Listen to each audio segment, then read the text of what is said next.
आज जो है हम डिटर्मिनेंट्स को ही फर्दर देखेंगे और एक्सरसाइज 3.3 जो हमने स्टार्ट की थी फर्स्ट ईयर की, उसके क्वेश्चन नंबर 1 को हम जो है वो देखेंगे। उसमें हमने बेसिकली ये देखा था कि हम डिटर्मिनेंट्स को 3x3 के डिटर्मिनेंट्स को कैसे एक्सपैंड करते हैं। तो हाँ, आज हम जो है वो उसी सिलसिले का एक और क्वेश्चन देखेंगे।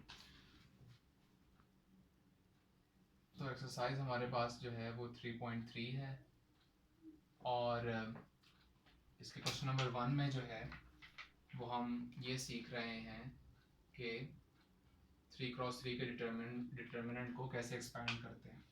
तो इसका पार्ट नंबर 4 जो है वो भी हम करते हैं।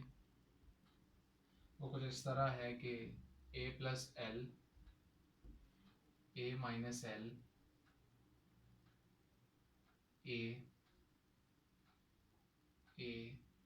a plus L, a minus L, a minus L, a और a प्लस एल, ये हमारे पास एक 3x3 का डिटर्मिनेंट है और हमने इसको एक्सपैंड करना है। तो लास्ट टाइम मैंने जो है वो रो 1 से एक्सपैंड किया था 3x3 के डिटर्मिनेंट को। तो मैंने अब आपको बताया था कि 3x3 के डिटर्मिनेंट को एक्सपैंड करने के 6 तरीके होते हैं। जो है आप किसी भी रो से भी एक्सपैंड कर सकते हैं और किसी कॉलम से भी एक्सपैंड कर सकते हैं। तो अभी हम जो है वो रो 1 के बजाय रो 2 ले लेते हैं, इससे हम एक्सपैंड कर लेते हैं। तो एक्सपैंडिंग फ्रॉम रो 2,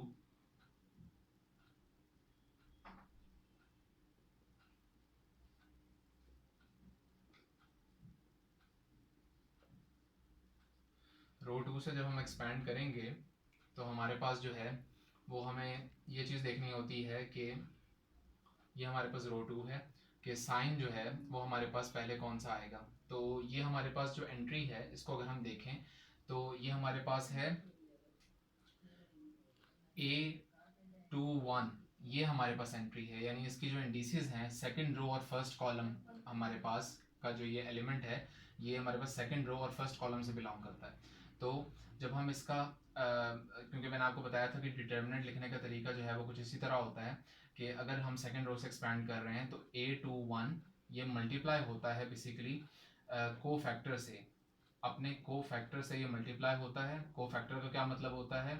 उसका मतलब ये होता है कि -1 की पावर, ये जो इंडिसेस हैं ये हमारे पास ऐड हो जाते हैं और हमारे पास ये जो रो है, ये जो रो है और ये जो कॉलम है इसको हमारे पास कैंसिल करने के बाद, यानी ये हमारे पास रो और ये हमारे पास कॉलम है, इसको कैंसिल करने के बाद जो 2x2 का हमारे पास डिटर्मिनेंट बचता है वो बेसिकली इसका जो है वो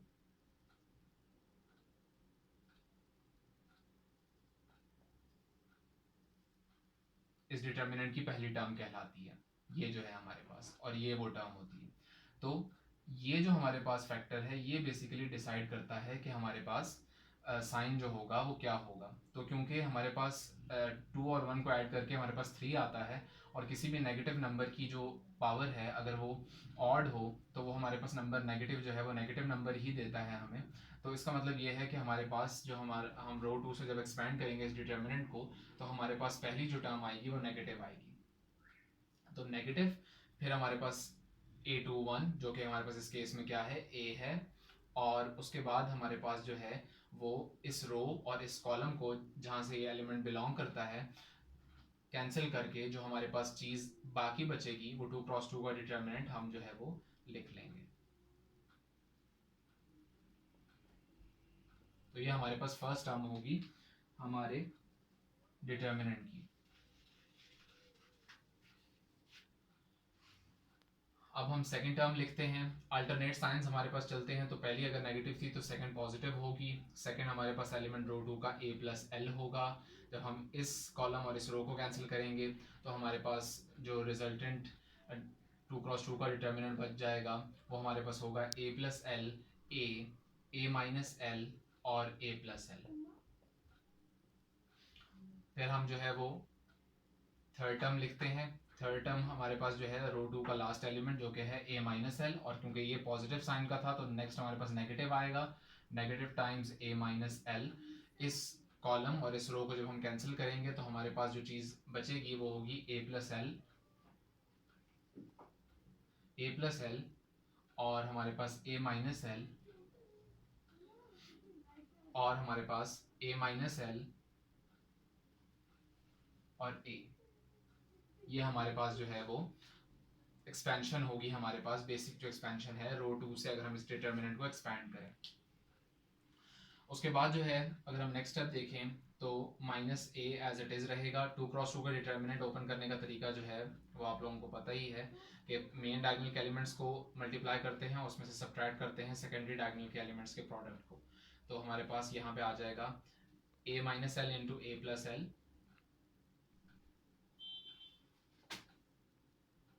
minus a square plus a plus l as it is, और हमारे पास जो है ए प्लस एल और ए प्लस एल का होल स्क्वायर हो जाएगा minus a times a minus L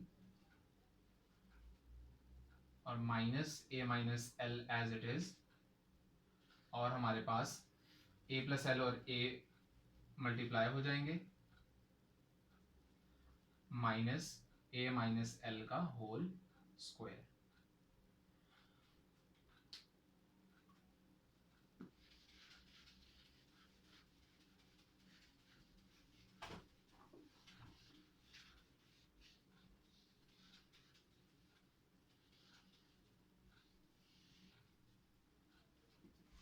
इसको फर्दर हम जो है वो मैं सिंप्लीफाई करता हूँ। यहाँ पर माइनस ए हमारे पास एज इट इज़ रहेगा, ए minus l into a plus L जो है ये हमारे पास इनका प्रोडक्ट हम लेंगे तो आइडेंटिटी यहाँ पे अप्लाई होगी और ये बन जाएगा a square minus l square minus a square as it is आएगा, और हमारे पास ए स्क्वायर और माइनस ए स्क्वायर कैंसिल हो जाएंगे, plus a plus l as it is, और ए प्लस एल का होल स्क्वायर हमारे पास होगा a square plus l square plus 2al, और माइनस ए जो है वो इनसे मल्टीप्लाई होगा तो हमारे पास आएगा minus a square plus a L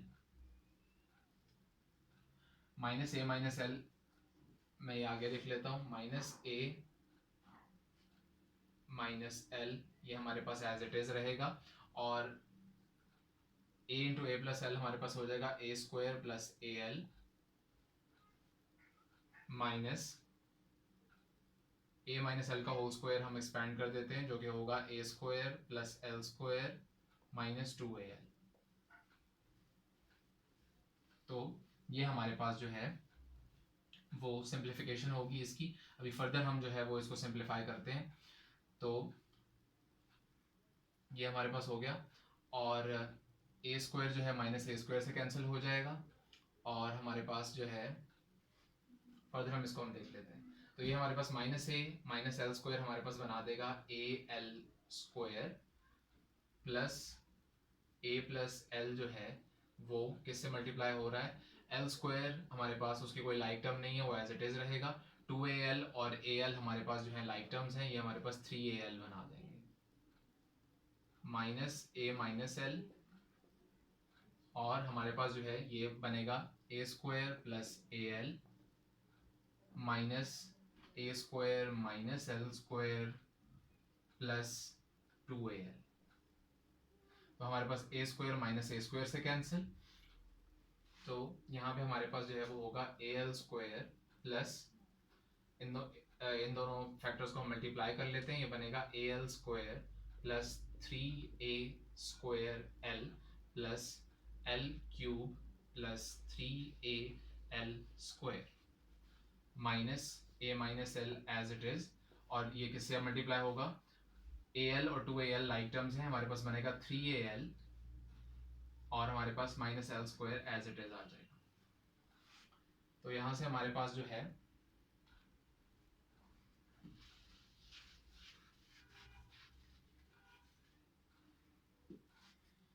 यहाँ से हम इसको फर्दर सिंप्लीफाई करते हैं, ए l square plus a l square, ये हमारे पास 2al स्क्वायर हम लिख सकते हैं इसको, ये हो जाएगा 2al square 3a square L, और जो है बल्कि ये हमारे पास जो है वो लाइक टर्म ही है, ए एल स्क्वायर और 3al स्क्वायर, ये हमारे पास बना देगा 5al स्क्वायर।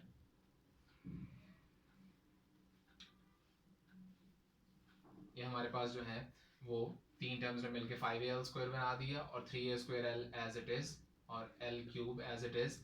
अब इन दोनों को हम मल्टीप्लाई करते हैं माइनस, ये हमारे पास यहाँ से आएगा 3a² minus al² minus 3al² plus l³। ये हमारे पास होगा, यानी हमारे पास a जो है वो 3al से मल्टीप्लाई हुआ तो 3a² आ गया, a हमारे पास l² से हुआ तो माइनस al² आ गया, नेगेटिव l जब 3al से हुआ तो हमारे पास नेगेटिव 3al² आ गया और पॉजिटिव l³ आ गया। अब ये नेगेटिव इन सबसे मल्टीप्लाई हो जाएगा तो हमारे पास होगा 5al² plus 3a² plus l³ minus 3a² plus al² plus 3al² minus l³। तो ये हमारे पास फाइनल जो है वो चीज़ें आ रही हैं, तो हम इनको देख लेते हैं। l³ और माइनस l³ हमारे पास कैंसिल हो जाएंगे और हमारे पास जो है 3a² और माइनस 3a² भी कैंसिल हो जाएंगे। तो हमारे पास जो है वो क्या बचेगा, 5al², al² और 3al², यानी 5, 3, 8 एंड 1 इज 9। तो हमारे पास फाइनल आंसर जो है वो क्या है, 9al²।